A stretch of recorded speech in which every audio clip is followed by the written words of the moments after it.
बनाई जाती हैं ताकि जो देश के गरीब लोग हैं सबसे पहले उनका फायदा होना चाहिए। अब एक और विश्लेषण जिसकी शुरुआत हम एक सवाल से करना चाहते हैं और वो ये है कि क्या आपको ऐसा लगता है कि हिमालय पर्वत अब हमसे नाराज हो गया है? क्या हिमालय पर्वत हमसे नाराज है? क्या वो क्रोध में है? हिमालय को हमारे देश का मुकुट कहा जाता है। हिमालय हमारे देश का प्रहरी है। हिमालय हमारे देश की एक पहचान है।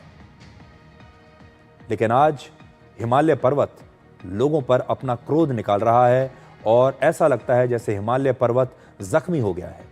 पहाड़ों पर लगातार कंस्ट्रक्शन चल रहा है। पहाड़ों को खोद खोद कर सड़कें बनाई जा रही हैं, पुल सुरंगें बन रही हैं, होटल्स बन रहे हैं, बड़ी बड़ी बिल्डिंग्स बन रही है। पहाड़ों के सीने को काटकर, जंगलों को काटकर हर साल करोड़ों पर्यटक यहां पर घूमने के लिए आते हैं।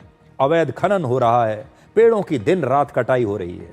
इसलिए आज हिमालय पर्वत का धैर्य अब खत्म हो चुका है और वो क्रोध में है। अब हिमालय खुद ही सब कुछ ठीक करना चाहता है, ऐसा लगता है। एक इंसान की तरह हिमालय अपनी भावनाओं को व्यक्त नहीं कर सकता। जब आप हिमालय की बात सुनेंगे नहीं, वो अपनी भावनाओं को आपसे व्यक्त नहीं कर पा रहा है, तो फिर उसके पास एक ही तरीका है और वो है सैलाब, बाढ़ और प्राकृतिक आपदाएं, भूस्खलन। ये तरीका है हिमालय का आपको ये बताने का कि मैं आपसे नाराज हूं।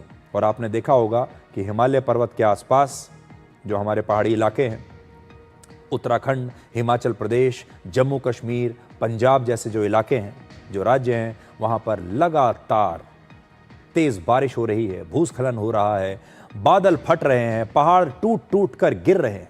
जब आप इस तरह की तस्वीरें देखते हैं कि पहाड़ टूट रहे हैं, पहाड़ गिर रहे हैं, तो आपको ऐसा नहीं लगता कि ये पहाड़ आखिर इतने कमजोर क्यों होते जा रहे हैं? ये पहाड़ आपसे क्या कहने की कोशिश कर रहे हैं?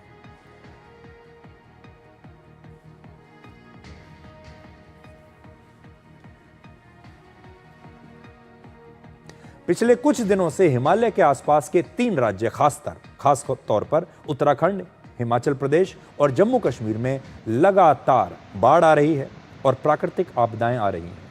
भारी बारिश हो रही है, भूस्खलन है, बादल फट रहे हैं और अचानक से बाढ़ आ गई है।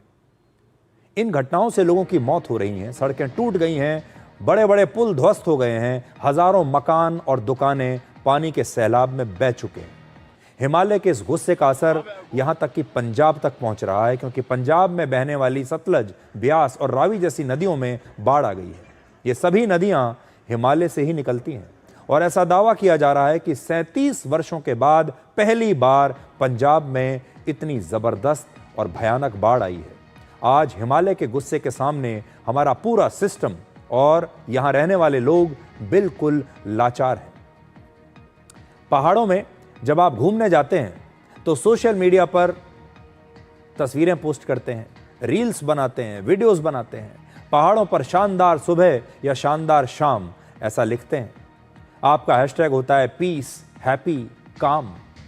लेकिन सोशल मीडिया की तरह ऐसी रील्स में सारा सच नहीं होता। पहाड़ों पर आपको शांति मिल जाती है, लेकिन आज आपकी वजह से ही हिमालय की शांति छिन गई है। आप तो शांत हैं, आप तो मजा लेने के लिए, अपने दिमाग को शांत करने के लिए, अपने शरीर को आराम देने के लिए, प्रकृति का आनंद लेने के लिए वहां पर जाते हैं। लेकिन आप जब जाते हैं तो हिमालय को अशांत करके आते हैं।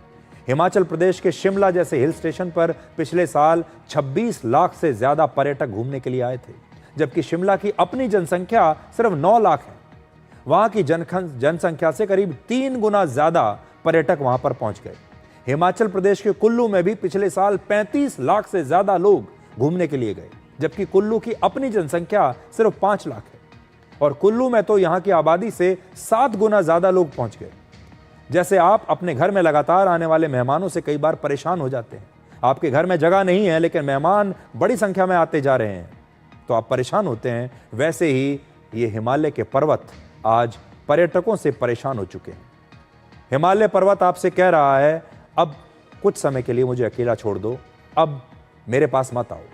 हर साल लाखों लोग छुट्टियों में पहाड़ों पर घूमने के लिए जाते हैं, लेकिन अब हिमालय पर्वत आपसे कहने लगा है कि अतिथि तुम कब जाओगे। अब तो हर मौसम में पहाड़ों पर जाने का एक ट्रेंड शुरू हो चुका है। पहले लोग सिर्फ गर्मियों में जाते थे, लेकिन अब पहाड़ों पर केवल सुंदरता नहीं बल्कि कचरे के ढेर दिखते हैं। आज पहाड़ों पर जंगलों की अवैध कटाई हो रही है। इन तस्वीरों को जरा देखिए। बाढ़ के पानी में आपको सैकड़ों टन लकड़ियां बहती हुई दिखाई देंगी। ये देखिए, तस्वीरें हैं। अब आप ये सोचिए कि पेड़ों को काट काट कर ये लकड़ियां, ये लक्कड़, ये पेड़ों के तने आखिर कहां से आए हैं? बाढ़ ने असल में जो अवैध रूप से जंगल काटा जा रहा है उसकी भी पोल खोल दी है। आप देखिए इन तस्वीरों को, ये सारी लकड़ियां हैं। पेड़ों को काट काट कर जो लक्कड़ निकाले जाते हैं, ये सब वो हैं। असल में पहाड़ों का जरूरत से ज्यादा शहरीकरण हो चुका है। अब बड़ी बड़ी इमारतें वहां पर बन रही हैं, मल्टी स्टोरी इमारतें बन रही हैं, बड़े बड़े होटल्स बन रहे हैं। इन पहाड़ों पर जहां पहुंचना मुश्किल है, वहां पर लोगों को 5 स्टार सुविधाएं चाहिए, और इन सारे होटल्स में वो सारी 5 स्टार सुविधाएं आपको दी जा रही हैं, जैसी सुविधाएं आपको दिल्ली या मुंबई जैसे शहर में मिलती हैं। और इन सभी बदलावों की वजह से पिछले कुछ दशकों में जलवायु परिवर्तन हुआ है। हिमालय के ग्लेशियर्स तेजी से पिघल रहे हैं और नदियों में सैलाब आ रहा है, जिसकी वजह से भूस्खलन की घटनाएं बढ़ गई हैं। बार बार बादल फट रहे हैं और एक ही जगह पर लगातार कई कई दिनों तक बारिश होती रहती है। और हमारे देश के लोग हैं, वो समझने को तैयार नहीं है। तस्वीरें देखते हैं, हैरान होते हैं और कहते हैं कि देखिए ये तस्वीरें, देखिए ये क्या हो रहा है। लेकिन वो ये नहीं जानते कि इसमें उनका भी कहीं ना कहीं एक योगदान है। हिमालय से ही गंगा, यमुना, ब्रह्मपुत्र और सतलुज जैसी नदियां निकलती हैं, और हिमालय की वजह से ही, आप इन तस्वीरों को जरा देखिए, हिमालय की वजह से ही हमारे देश में मानसून भी आता है। लेकिन अब हर साल बाढ़ की वजह से 12 लाख मकानों को नुकसान होता है। हर साल 5,500 करोड़ रुपए से ज्यादा की बर्बादी होती है। सरकार को अब हिमालय को बचाने के लिए कुछ सख्त कदम उठाने ही होंगे। जो लोग अवैध खनन करते हैं, जंगल काटते हैं, उनके खिलाफ कड़ी कार्रवाई होनी चाहिए। स्थानीय प्रशासन को भी हिल स्टेशन पर आने वाली गाड़ियों को और लोगों की संख्या को अब सीमित करना होगा। आप जब चाहे हिल स्टेशन पर नहीं जा सकते। नए होटल्स या इमारतों को बनाने के लिए नियम और कड़े करने होंगे, जिससे यह अवैध निर्माण पर रोक लग सके। इंसान के मन में जो लालच आ रहा है पैसा कमाने का, उसे रोकना होगा। आप भी अगली बार जब पहाड़ों पर घूमने जाएं तो वहां कचरा फेंकने के बदले उसे सही जगह पर रखिएगा। प्लास्टिक की बॉटल्स, डिस्पोजेबल सामान की जगह रीयूजेबल सामान का इस्तेमाल कीजिएगा और पहाड़ों से कुछ दिन के लिए दोस्ती करने की कोशिश कीजिए। भारी बारिश की वजह से हिमाचल प्रदेश में सभी स्कूलों और कॉलेजों को अब 7 सितंबर तक के लिए बंद कर दिया गया है। पंजाब में भी 7 सितंबर तक स्कूल और कॉलेज बंद रहेंगे। दिल्ली में यमुना नदी का पानी का स्तर अब तक के इतिहास में तीसरी बार सबसे ज्यादा है और दिल्ली के कई हिस्सों में अब पानी भर चुका है। ये सब कुछ आपके लिए एक इशारा है, ये सब कुछ आपके लिए एक संकेत है, और वो संकेत ये है कि इंसान अब प्रकृति के साथ ज़रूरत से ज़्यादा छेड़छाड़ कर रहा है। और जब आप किसी को ज़रूरत से ज़्यादा छेड़ते हैं, ज़रूरत से ज़्यादा परेशान करते हैं, तो फिर उसका गुस्सा ऐसे ही फट कर निकलता है।